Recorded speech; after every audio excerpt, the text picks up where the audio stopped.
भारत माता की। आज राजा शंकर शाह और कुंवर रघुनाथ शाह जी का बलिदान दिवस है और इसलिए मैं चाहता हूं कि एक बार हम भारत मां का और राजा शंकर शाह कुंवर रघुनाथ सिंह जी के जयकारा ऐसा लगाएं कि पूरे देश को पता चले कि उनका बलिदान दिवस आज मनाया जा रहा है। बोलिए भारत माता की, राजा शंकर शाह की, कुंवर रघुनाथ शाह की। मंच पर विराजमान हमारे इस क्षेत्र के विधायक, लोकप्रिय विधायक भाई अशोक रोहानी जी, सिहोरा की लोकप्रिय विधायक बहन श्रीमती नंदिनी मरावी जी, पाटन के हमारे लोकप्रिय और वरिष्ठ नेता विधायक श्री अजय विस्तोई जी, पनागर के हमारे विधायक सुशील इंदु तिवारी जी, मध्य प्रदेश जन अभियान परिषद के उपाध्यक्ष डॉक्टर जितेंद्र जामदार जी, जिला पंचायत जबलपुर के अध्यक्ष आदरणीय संतोष बड़करे जी, भारतीय जनता पार्टी के हमारे जिले के अध्यक्ष आदरणीय प्रभास साहू जी, ग्रामीण जिले के अध्यक्ष भाई रानू तिवारी जी, अंचल सोनकर जी, भाई शरद जी, बहन स्वाति जी, हमारी पूर्व महापौर श्रीमती स्वाति जी, भाई नीरज ठाकुर जी, भारतीय जनता पार्टी के उम्मीदवार, बहन अश्विनी प्रांजपे जी, खिलाड़ी सिंह जी। अब चूंकि समय की सीमा है इसलिए मंच पर विराजमान हमारे सभी साथीगण, गौंडवाना समिति के जो हमारे प्रतिनिधियां बैठे हैं, उन प्रतिनिधियों को भी मैं धन्यवाद देता हूं, प्रणाम करता हूं।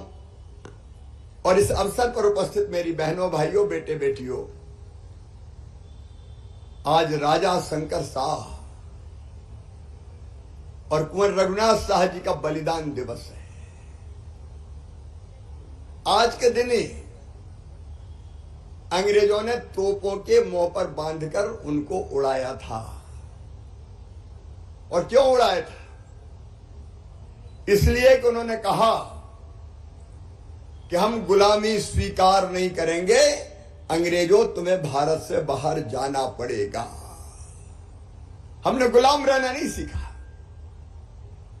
और इसके लिए उन्होंने पूरे मध्य प्रदेश में, विशेषकर गोंडवाना इस अंचल में जबरदस्त संग्रोह का बिगुल फूका था, संघर्ष का बिगुल फूका था। संघर्ष भी ऐसे कि घबरा गए अंग्रेज। उनको लगा कि अगर ये जिंदा रह गए तो अंग्रेज खदेड़ दिए जाएंगे, भारत की धरती पर पांव टिक नहीं पाएंगे। और इसलिए क्रांति को कुचलने की कोशिश की, दबाने की कोशिश की। और उसी कड़ी में हमारे राजा साहब और कुंवर साहब को जिंदा तोपों के मुंह से बांध के उड़ाया गया था। मैं आज उनके चरणों में प्रणाम करता हूं, जबलपुर की इस वीर भूमि को प्रणाम करता हूं, गोंडवाना की धरती को प्रणाम करता हूं, जहां राजा शंकर शाह ने जन्म लिया, जहां कुंवर रघुनाथ शाह ने जन्म लिया। लेकिन हम उनका उपकार भूल नहीं सकते। आजाद हुए बहुत अरसा बीत गया, लेकिन ये वो वीर हैं जो हमारी प्रेरणा है। इनको देखकर हम देशभक्ति का पाठ सीखते हैं और इसलिए आज मैं इनको प्रणाम करने आया हूं। पूजे न गए शहीद, पूजे न गए शहीद तो फिर ये मंत्र कौन अपनाएगा? तोपों के मुंह से कौन अकड़ छातियां अपनी अड़ाएगा? चूमेगा फंदे कौन, गोलियां कौन बख्श पे खाएगा? अपने हाथों अपने मस्तक फिर आगे कौन बढ़ाएगा? पूजे न गए शहीद तो फिर ये बीज कहां से आएगा? भारत को मां कहकर माटी माथे से कौन लगाएगा? ये शहीदों की पूजा होनी चाहिए। और मेरे बहनों और भाइयों, आप देख रहे हैं, कोविड के दौरान भी हम आए थे, हमारे गृह मंत्री अमित शाह जी आए थे, पिछले साल भी हमने बलिदान दिवस मनाया और इस साल फिर आए। जब तक ये धरती रहेगी, आसमान में चंदा और सूरज रहेंगे, तब तक राजा शंकर शाह और कुंवर रघुनाथ शाह का बलिदान अमर रहेगा, बलिदान अमर रहेगा। आइए हम सब उनको प्रणाम करें। रानी दुर्गावती हमारी गौरव, हमारा मान, हमारा सम्मान, यही की तो रानी थी। मदन महल, गढ़ा मंडला, ये पूरा क्षेत्र, सिंग्रामपुर, इसी पे तो रानी राज करती थी। और आप जानते हैं, अकबर जैसे शक्तिशाली बादशाह, जिसके साम्राज्य का विस्तार आपको पता है, उनसे कह दिया खून की अंतिम बूंद दे दूंगी, लेकिन गुलामी स्वीकार नहीं करूंगी। और रानी ने कितनी वीरतापूर्वक लड़ाई लड़ी हम जानते हैं। और ये आज राजा शंकर शाह और रघुनाथ शाह जी के बलिदान दिवस के अवसर पर मेरी बहनों और भाइयों, आज हम ये फैसला कर रहे हैं कि इस जबलपुर में मदन महल पर जो जमीन है, उस पर लगभग 100 करोड़ रुपए की लागत से रानी दुर्गावती का स्मारक बनाया जाएगा। और 5 अक्टूबर 499 साल हो गए उनके जन्म, 500वां साल शुरू होगा। उस दिन भूमि पूजन किया जाएगा और एक विराट कार्यक्रम का आयोजन किया जाएगा, जिसमें सारे मध्य प्रदेश को हम आमंत्रित करेंगे। रानी हमारा स्वाभिमान, रानी हमारी संस्कृति की पहचान, रानी शौर्य और वीरता की प्रतीक, रानी सुशासन की प्रतीक, रानी दुर्गावती सेवा का प्रतीक थी। उनका नाम दिग दिगंत तक अमर रहेगा, अमर। ऐसा स्मारक बनाऊंगा मेरे बहनों और भाइयों, हम ऐसा स्मारक बनाएंगे। प्रधानमंत्री जी आए थे शहडोल, ये यात्राएं निकली थी रानी दुर्गावती जी के स्मृति को ताजा करते हुए। तब उनने भी, प्रधानमंत्री जी ने भी शहडोल में कहा था कि रानी दुर्गावती जी के नाम पर डाक टिकट सिक्का जारी किया जाएगा। रानी का बलिदान भी अमर रहेगा। मेरे बहनों और भाइयों, 5 अक्टूबर को मैं फिर आऊंगा, तब धूमधाम से जन्मोत्सव मनाएंगे। तब तक स्मारक का पूरा प्रारूप बन जाएगा। उनकी स्मृति बनाए रखना, ये देशभक्ति की ज्वाला, संस्कृति को आगे बढ़ाने की भावना को बढ़ाने के लिए आवश्यक है। मेरे प्रिय बहनों और भाइयों, आपको याद होगा 2 साल पहले इसी बलिदान दिवस के अवसर पर मैंने 14 घोषणाएं की थी। मुझे आज कहते हो खुशी है, उनको मैं आज विस्तार से नहीं बता रहा, कि गरीब और आदिवासी भाई बहन की जिंदगी बदलने के लिए हमने वो 14 की 14 घोषणाएं पूरी कर दी हैं।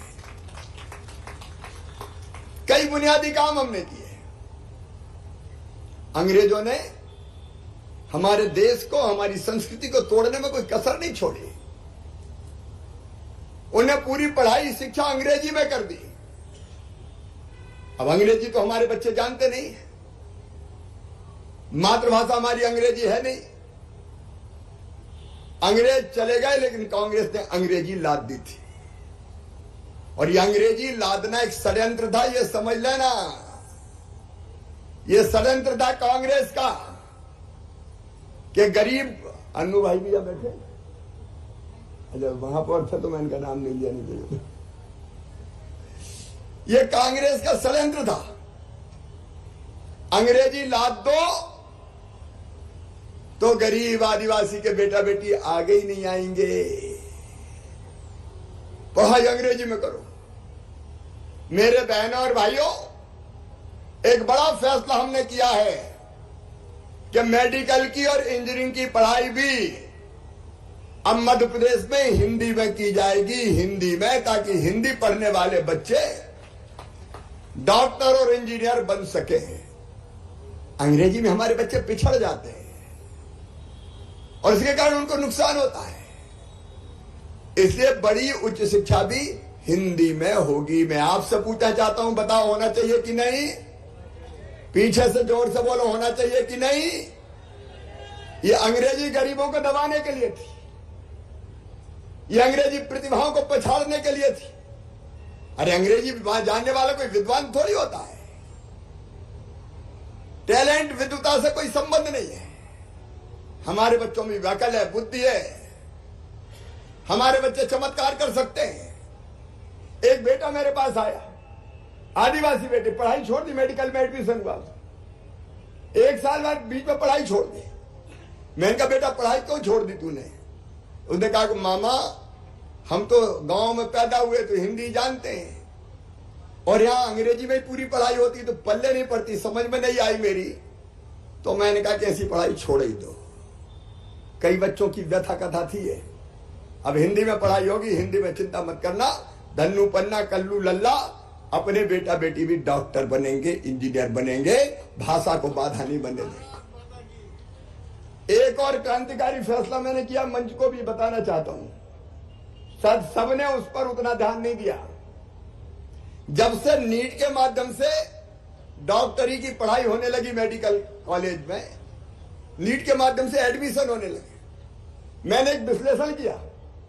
सरकारी बच्चे बहुत कम स्कूलों के डॉक्टर बन रहे थे, बहुत कम डॉक्टर बन रहे थे। मैंने एक बार सूची पढ़ी कि प्राइवेट स्कूलों के बच्चे डॉक्टर, सरकारी के बने नहीं पा रहे थे। और इसलिए एक ऐतिहासिक फैसला किया है, आप भी सुन लेना। पहली बार हिंदुस्तान की धरती पर हुआ है कि मैंने तय किया इस साल से इंप्लीमेंट होगा कि हम सरकारी स्कूलों के बच्चों को मेडिकल की पढ़ाई में रिजर्वेशन देंगे। 5% सीटें उनके लिए रिजर्व रहेगी, बाकी बस सरकारी बच्चों स्कूल के बच्चों का एडमिशन होगा। मैं मानता हूं कि बहुत क्रांतिकारी फैसला है। नहीं तो बचपन से पब्लिक स्कूल वाले, अच्छे प्राइवेट स्कूल वाले ही नीट की परीक्षा पास करते थे। अब दो सूची बनेगी, एक सरकारी स्कूल के बच्चों की सूची और एक प्राइवेट स्कूल के बच्चों की सूची। सरकारी स्कूल में तो गरीब के बेटा बेटी पढ़ते हैं, निम्न मध्यम वर्गीय भाई बहन के बेटा बेटी पढ़ते हैं, उनको भी आगे बढ़ने का मौका मिलेगा। हमने पैसा एक्ट लागू कर दिया। मध्य प्रदेश की धरती पर पैसा, कांग्रेस कई सालों से कहती रही, लेकिन कांग्रेस की कथनी और करनी में अंतर था, कभी पैसा लागू नहीं किया। मेरे बहनों और भाइयों, पैसा एक्ट मध्य प्रदेश की धरती पर लागू किया जा चुका है। आदिवासी और गरीब को जल, जमीन और जंगल का अधिकार हम दे रहे हैं। इस बार कई गांवों ने ग्राम सभा में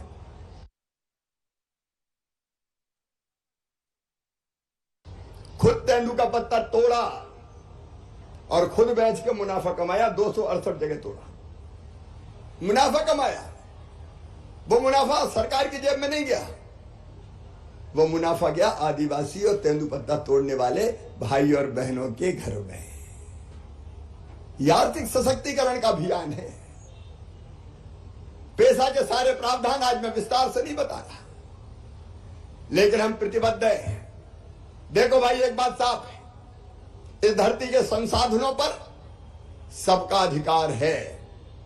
भारत माता सबकी है और इसलिए भारत माता के पास जो कुछ है वो हम सबका है, क्योंकि वो हमारी मां है और मां कभी भेद नहीं करती। और इसलिए अगर विकास की दौड़ में कोई बच्चा पीछे रह गया तो मां उसका विशेष ध्यान रखती है और इसलिए पैसा एक्ट लागू करके जल, जमीन और जंगल के अधिकार दिए।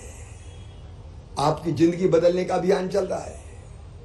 मेरे बहनों और भाइयों, मैं सरकार नहीं चलाता, मैं परिवार चलाता हूं, परिवार, और परिवार में आप सब हैं, अपना परिवार। और इसी परिवार की चिंता करते हुए अभी अभी कई फैसले हमने लिए। अब बताओ, लाडली बहना जैसी योजना, मेरी बहनें भी अब बैठी है। बहनों की जिंदगी मुझे बदलना था, केवल पैसा नहीं दिया। मेरी बहनों, तुम्हें सम्मान दिया है, मान दिया है, भाई ने मान दिया है, और वो लगातार बढ़ेगा। आप जानते 3,000 तक ले जाऊंगा। एक बात और आई मेरे सामने, कई गांवों में, यहां नंदिनी मरावी जी भी बैठी है, अजय भाई बैठे हैं, हमारे ग्रामीण क्षेत्र से आते हैं, इंदू भाई बैठे हैं, कई के मकान कच्चे रह गए। प्रधानमंत्री आवास योजना में नाम छूट गया। 2011 के आधार पर जो गिनती, उसमें भी नाम नहीं आया, आवास प्लस में भी नाम नहीं आया।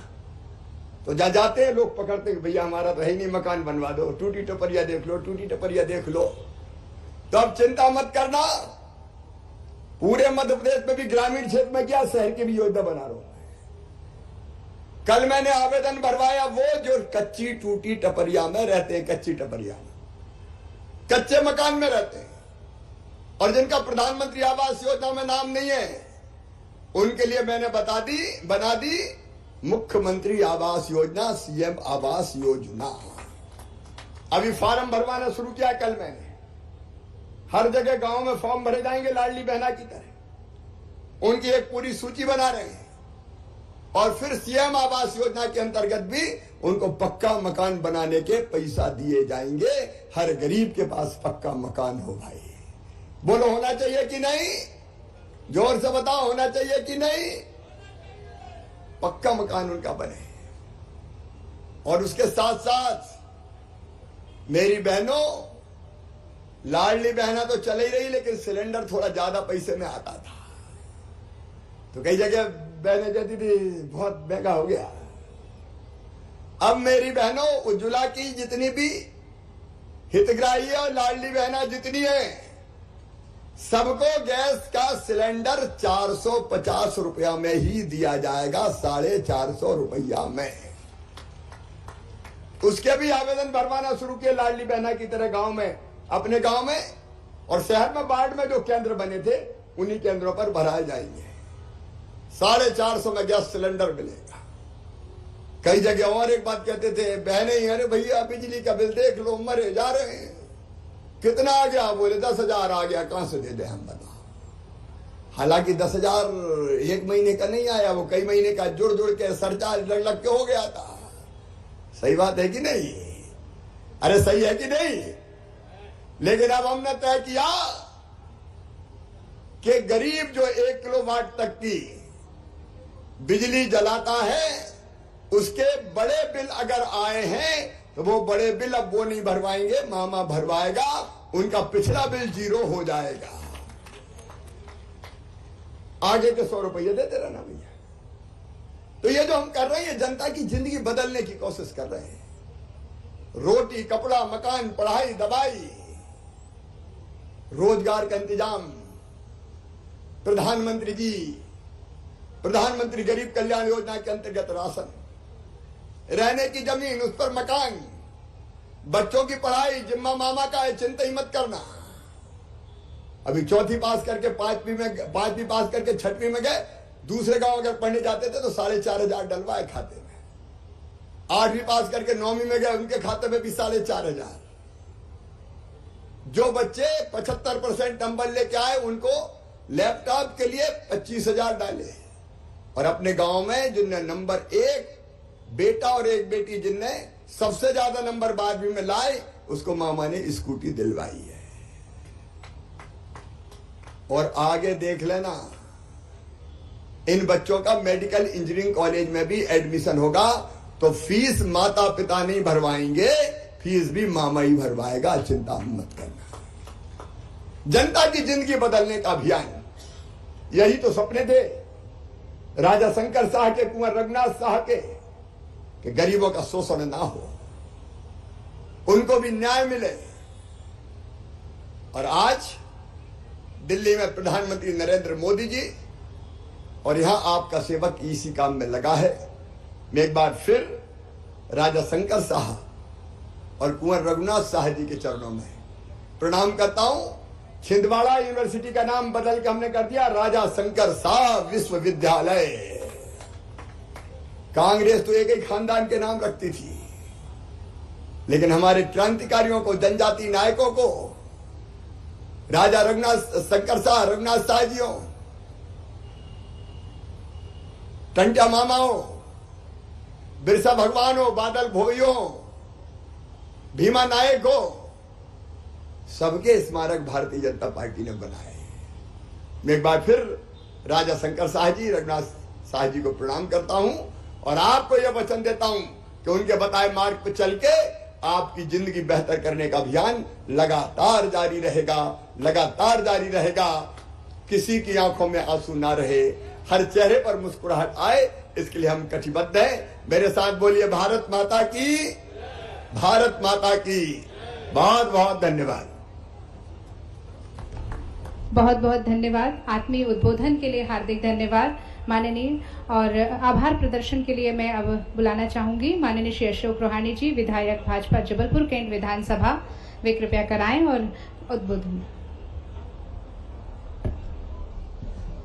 भांजे भांजियों के मामा, लाडली बहनों के भैया, मध्य प्रदेश की जनता में दिलों के में राज करने वाले मध्य प्रदेश के जननायक माननीय मुख्यमंत्री जी का वीरों की भूमि में आगमन पर हृदय की गहराई से आभार व्यक्त करता हूं। सम्मानीय अतिथियों का आभार व्यक्त करता हूं। सब इस कार्यक्रम में पधारे सभी सम्मानीय बंधुओं का, आदिवासी बंधुओं, भाई बहनों का आभार व्यक्त करता हूं।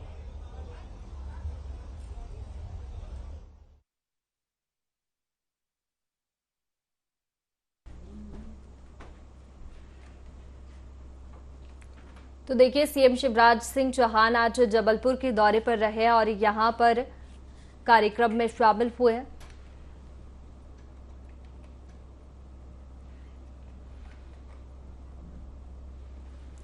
बता दें कि लगातार सीएम शिवराज सिंह चौहान दौरा कर रहे हैं और आज सागर और जबलपुर दौरा रहा। यहां पर आदिवासी समाज के कार्यक्रम में शामिल हुए हैं।